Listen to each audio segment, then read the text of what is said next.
రేవంత్ రెడ్డికి 6 నెలల సమయం ఇచ్చారు.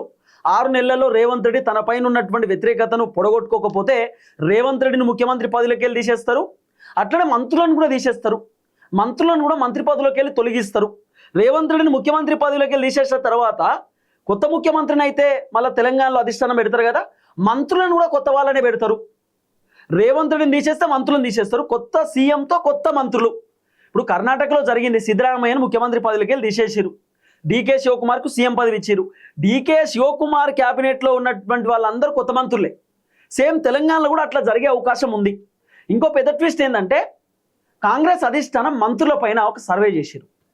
మంత్రుల పర్ఫార్మెన్స్ అధిష్టానం తెలుసుకునేటటువంటి కార్యక్రమం చేశారు. దాదాపు 15 మంది మంత్రులు ఎట్లా పనిచేస్తారు ఈవెందో రేవంత్ రెడ్డితో కలిసి వీళ్ళ పర్ఫార్మెన్స్ ఏంది, వీళ్ళ కథ ఏందనేది పిన్ టు పిన్ హైకమాండ్ మొత్తం తెలుసుకునేటటువంటి కార్యక్రమం చేశారు. ఇక అధిష్టానంకి అర్థమైనటువంటి కథ ఏంటంటే 3-4 మంత్రులు ఉన్నారు, వాళ్ళని తొలగించాలి.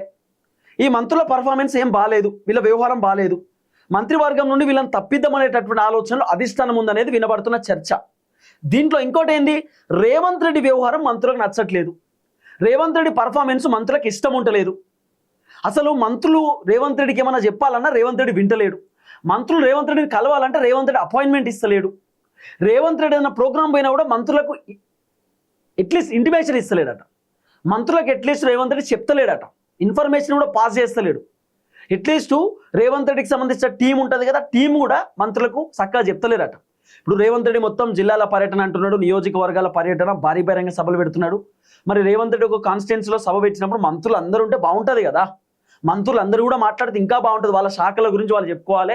రైతు బంధు ఇచ్చినామని, లేకపోతే ఇరిగేషన్ ఏదో డెవలప్మెంట్ చేస్తున్నామని, ఐటీ డెవలప్మెంట్ చేస్తున్నామని, ఫారెస్ట్ డెవలప్మెంట్ అని చెప్పి, గుడ్లు కడుతున్నామని చెప్పి, బడ్లు కడుతున్నామని మంత్రులు వాళ్ళ శాఖలను వాళ్ళు పొగుడుతూ కొంత జనాలకు కూడా అర్థమయ్యేటట్టు చెప్తే బాగుంటుంది. కానీ రేవంత్ రెడ్డి మంత్రులకు ఇన్ఫర్మేషన్ ఇస్తలేడు. రేవంత్ రెడ్డి మంత్రులను పెద్ద పట్టించుకుంటలేడు, లైట్ తీసుకుంటున్నాడు అనేది మంత్రుల వర్షన్. రేవంత్ రెడ్డికి మంత్రుల టెన్షన్ పట్టుకున్నది. కాంగ్రెస్ పార్టీ మంత్రులు రాత్రి శంషాబాద్ ఎయిర్పోర్ట్లో ఫ్లైట్ ఎక్కితే రాత్రికి రాత్రి ఢిల్లీలో దిగుతున్నారు. మళ్ళీ పొద్దుగాల తెల్లవారుజామున 7 గంటలకు 8 గంటలకు కాంగ్రెస్ హైకమాండ్ తోటి మాట్లాడుతున్నారు.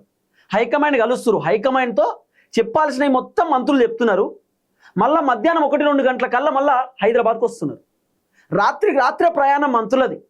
ఒక్కళ్ళిద్దరు కాదు, మస్తు మంది మంత్రులు పోతున్నారు. అట్లా తెలియకుండా ఒక్కరికి ముఖ్యమంత్రి రేవంత్ రెడ్డికి తెలియకుండా మంత్రులు పోతురు, హైకమాండ్తో మాట్లాడుతూ వస్తారు.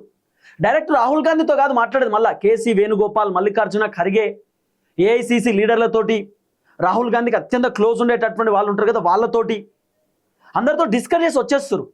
మరి హైకమాండ్తో ఏం చెప్తున్నారు అనేది ఒక పెద్ద క్వశ్చన్ మార్క్ ఇప్పుడు.